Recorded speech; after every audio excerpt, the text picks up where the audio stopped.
पालिका के अध्यक्ष महोदय,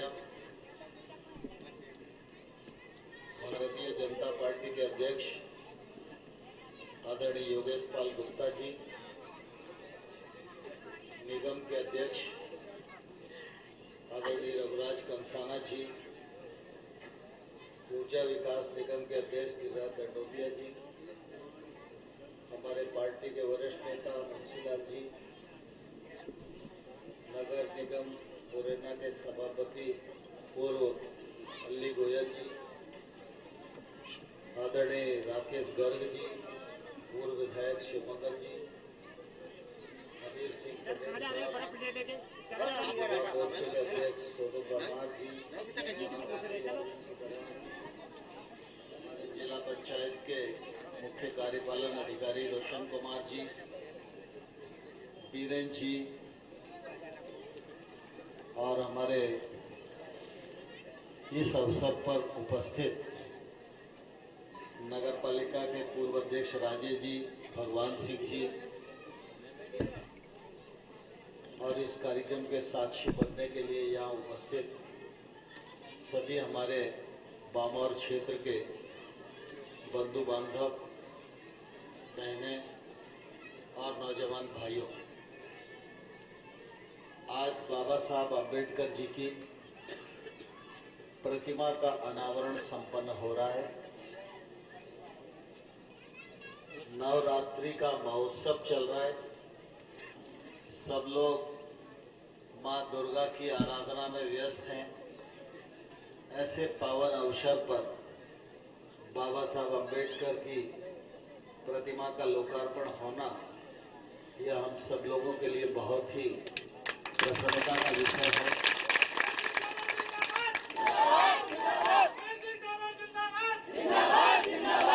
मैं इस अवसर पर बामौर के निवासियों को और नगर पालिका अध्यक्ष और उनकी टीम को हृदय से बहुत धन्यवाद देना चाहता हूं कि उन्होंने मूर्ति को स्थापित किया और बहुत अच्छी प्रतिमा लगाई है। निश्चित रूप से यह प्रतिमा आने वाली पीढ़ी को लंबे समय तक प्रेरणा देती रहेगी। यहाँ यह भी कहा गया कि मूर्ति को कुछ लोगों ने क्षतिग्रस्त कर दिया था। हमारे देश में यह दुर्भाग्यपूर्ण स्थिति है कि किसी भी महापुरुष को हम किसी भी समाज से जोड़ देते हैं। महापुरुष कभी भी किसी एक समाज का नहीं होता। महापुरुष हमेशा सर्व समाज के होते हैं। कुछ लोग इस प्रकार की भावना रखते हैं जो किसी भी महापुरुष को गलत दृष्टि से देखें या उनका अपमान करने की कोशिश करें, तो मैं ऐसे लोगों को निश्चित रूप से अच्छा व्यक्ति नहीं मानता हूं। महापुरुषों का अपमान देश का अपमान है, भारत माता का अपमान है। हम सब लोगों को हमेशा यह ध्यान रखना चाहिए कि किसी भी महापुरुष की प्रतिमा इसलिए नहीं लगाई जाती कि वह महापुरुष बहुत बड़े थे, योग्य थे।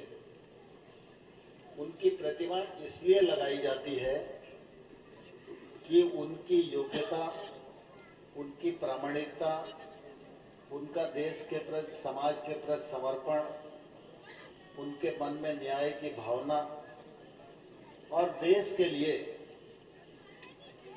जो कुछ उन्होंने किया है, अगर प्रतिमा लगती है तो लोग प्रतिमा देखते हैं, फिर चर्चा होती है प्रतिमा क्यों लगी है, तो बात सामने आती है कि इन्होंने फला फला अच्छे काम किए, इसलिए समाज ने, नगर पालिका ने, सरकार ने इनकी प्रतिमा लगाई है, तो इसका मायना यह होता है कि जो महापुरुष की प्रतिमा लगी है उससे भविष्य की पीढ़ी प्रेरणा ले और अपने जीवन में उनके बताए हुए मार्ग को स्वीकार करे और अपने जीवन को भी सार्थक करे और समाज की प्रतिष्ठा भी बढ़ाए।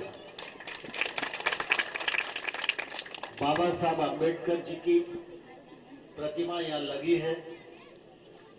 मैं समझता हूं कि बामौर क्षेत्र के जो युवा हैं वो किसी भी समाज के हों, उनको बाबा साहब अम्बेडकर के बारे में जानना चाहिए,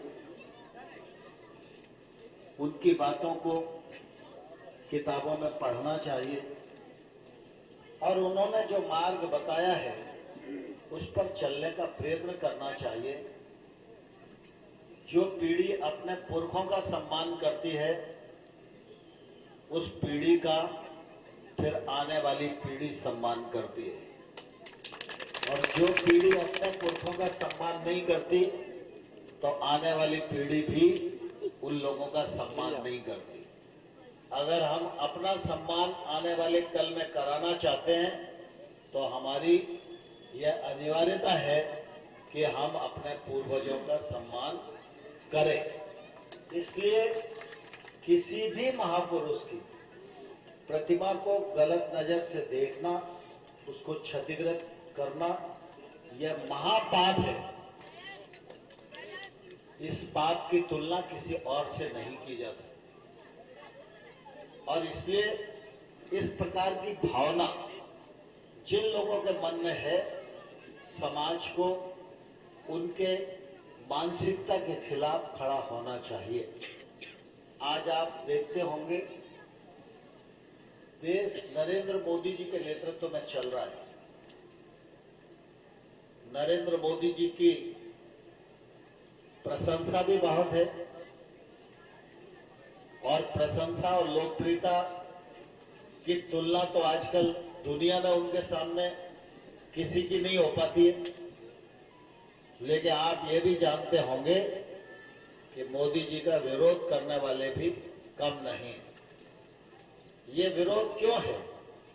ये विरोध इसीलिए है कि मोदी जी देश को एकता के सूत्र में बांधकर सर्व समाज को आगे बढ़ाना चाहते हैं। और देश के कुछ तत्व तो ऐसे हैं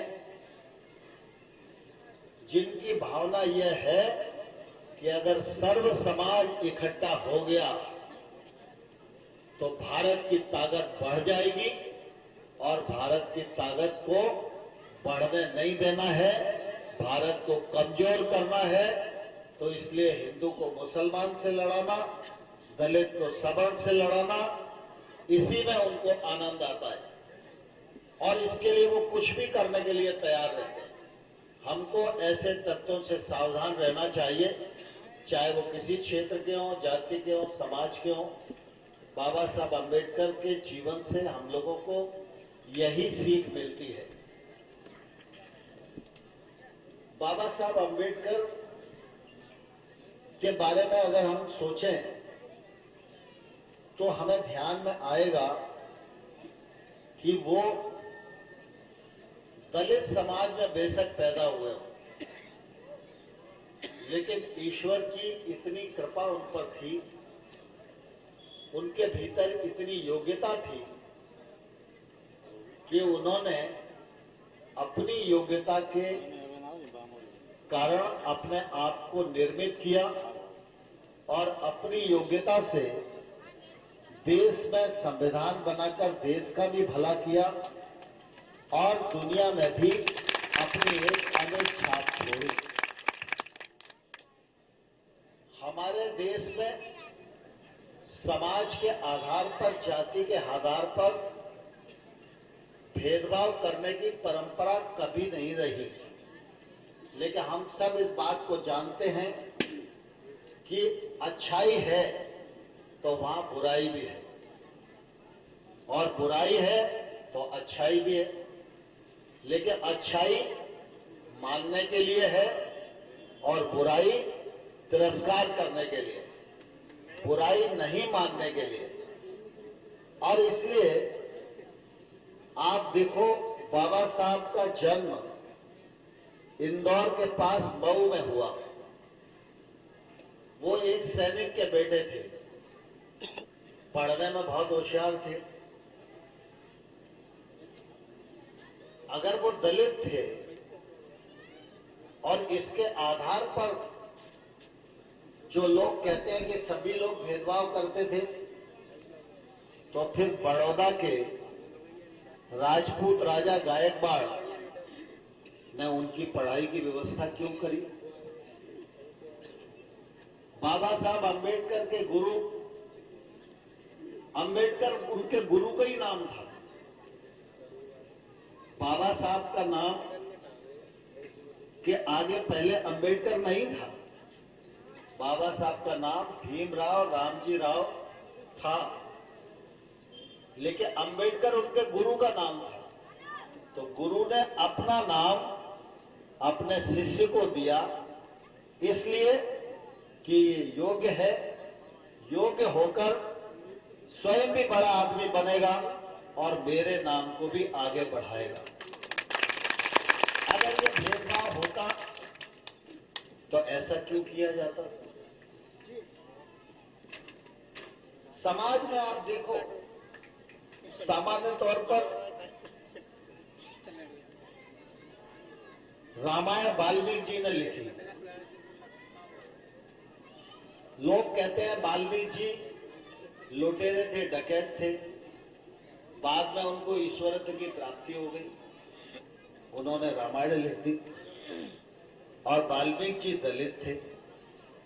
अब वाल्मीकि जी दलित थे तो सीता माता उनके यहां क्यों रुकी? वाल्मीकि जी दलित थे तो लवकुश उनके आश्रम में क्यों पैदा हुए? वाल्मीकि जी अगर दलित थे तो लवकुश को दीक्षा उन्होंने क्यों दी? वाल्मीकि जी अगर दलित थे तो उन्होंने रामायण क्यों लिखी? भक्त रैदास को हम सब जानते हैं, कबीर को हम सब जानते हैं। इनकी सामान्य तौर पर किसी से तुलना नहीं हो सकती। कोई किस बिरादरी में, किस घर में जन्म लेगा, यह उसके हाथ में नहीं है। मैं राजपूत के घर में पैदा हुआ, क्या अपनी मर्जी से हुआ? कोई जाटक के घर में पैदा हुआ तो वो अपनी मर्जी से हुआ क्या? ये तो ईश्वर ने तय किया कौन किससे यहां पैदा होगा। लेकिन अगर मेरा कर्म अच्छा है तो मैं बाबा साहब अंबेडकर बन सकता हूं। मेरा कर्म अच्छा है तो मैं ऋषि वाल्मीकि बन सकता हूं। मेरा कर्म अच्छा है तो मैं रैदास बन सकता हूं। मेरा कर्म अच्छा है तो मैं कबीर बन सकता हूं। तो कर्म ये मनुष्य के जीवन में महत्वपूर्ण है। जाति बहुत छोटी चीज है और छोटी चीज के पीछे जो लड़ाने की कोशिश करते हैं उनकी मानसिकता छोटी है।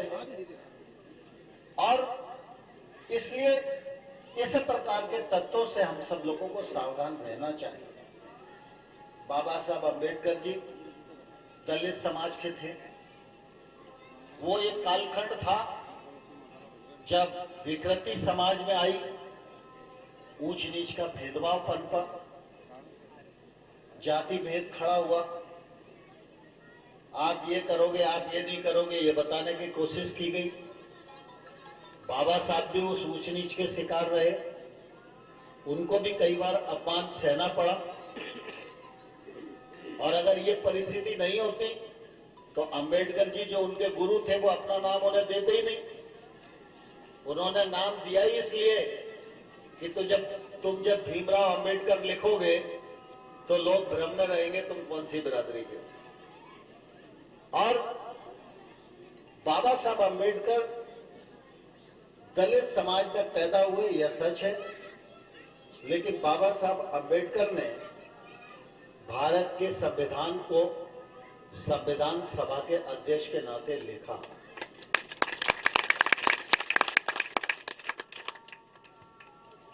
अगर उनके मन में संकीर्णता होती, उस कालखंड में समाज में भेदभाव की स्थिति थी, तो संविधान में भी भेदभाव दिखना चाहिए था ना। घर घर में अगर भाई भाई में थोड़ी सी कहासुनी हो जाती है या खेत और मकान के पीछे झगड़ा हो जाता है, तो लड़ाई कहां तक पहुंच जाती है। लेकिन बाबा साहब जब संविधान लिख रहे थे तो उन्होंने वही लिखा जो इस देश के 130 करोड़ लोगों को न्याय दे सकता है। उन्होंने ऊंच नीच का फर्क नहीं किया, छोटे बड़े का फर्क नहीं किया। वो अगर 30 निकालना चाहते तो संविधान में 2 लाइन बढ़ाकर 30 निकाल सकते थे, लेकिन बाबा साहब ने ऐसा नहीं किया। भगवान भी बुद्धि उन्हें देता है जिनका दिल बड़ा होता है। बाबा साहब ऐसे ही बड़े दिल वाले व्यक्ति थे। भारतीय जनता पार्टी बाबा साहब के बताए हुए मार्ग पर निरंतर चलने की कोशिश कर रही है। जहां हमारी राज्य सरकारें हैं, राज्य सरकारों के माध्यम से आज केंद्र में भाजपा की सरकार है, तो हमारे प्रधानमंत्री नरेंद्र मोदी हैं। अभी तक 15 अगस्त और 26 जनवरी को तो लोग जानते थे कि 15 अगस्त स्वतंत्रता का दिन है और 26 जनवरी गणतंत्र का दिन है। लेकिन संविधान को देश ने किस दिन स्वीकार किया, ये किसी को मालूम नहीं था। और यह भी लंबे समय तक कभी प्रकाश में इसलिए नहीं आने दिया कि अगर संविधान को स्वीकार करने का दिवस मनाया जाएगा तो बाबा साहब अंबेडकर का गुणगान करना ही पड़ेगा जब संविधान पर चर्चा होगी।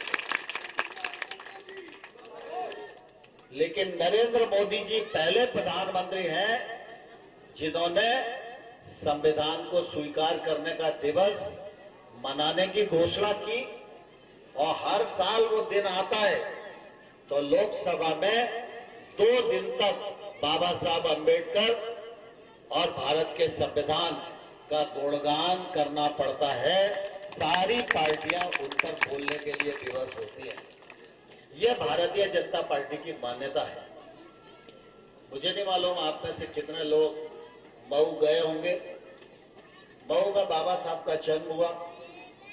बहुत सारे लोग ऐसे हैं जो बाबा साहब का नाम लेकर बरसों तक राजनीति करते रहे, लेकिन मऊ में 4 ईंट भी उनके जन्म स्थान पर नहीं लगाई लोगों ने। जब भारतीय जनता पार्टी की सरकार आई तो हम लोगों ने 60 करोड़ रुपया खर्च करके बाबा साहब अंबेडकर जी की जन्मस्थली का विकास किया। वहां स्तूप बनाया, प्रतिमा लगाई, और बाबा साहब दलित समाज में भी महार जाति के थे। महार जाति मध्य प्रदेश के बालाघाट सिवनी से महाराष्ट्र की तरफ के इलाके में ज्यादा है, तो बाबा साहब को मानने वाले लोगों की संख्या वहां ज्यादा है। तो बाबा साहब की जन्मस्थली पर 14 तारीख को हजारों की संख्या में लोग आते थे।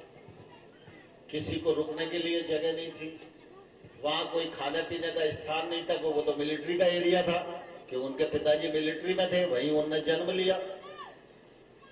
आने जाने का कोई साधन नहीं था। हजारों लोग आ रहे हैं, उनको शौच जाने के लिए साधन नहीं था।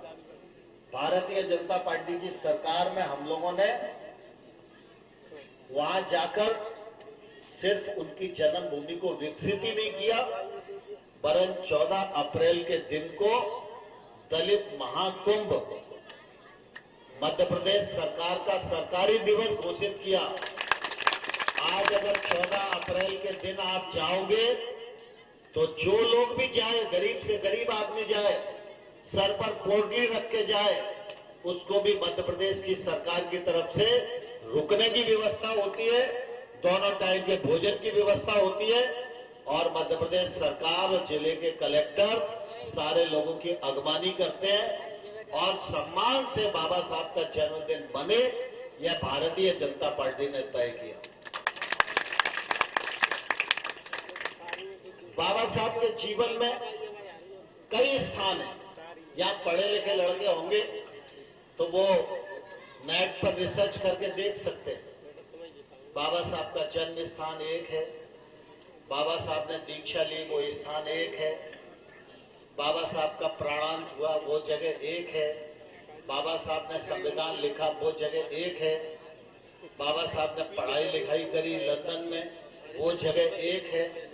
भारतीय जनता पार्टी की राज्य सरकारों ने और केंद्र सरकार ने जिन जिन जगह पर बाबा साहब का रहना हुआ वो बड़े लोगों की या सरकार की बिल्डिंगें थी, उनको पैसा देकर खरीदा और ऐसे 5 तीर्थ बाबा साहब के नाम पर इस देश में बनाने का काम भारतीय जनता पार्टी की सरकार ने किया है।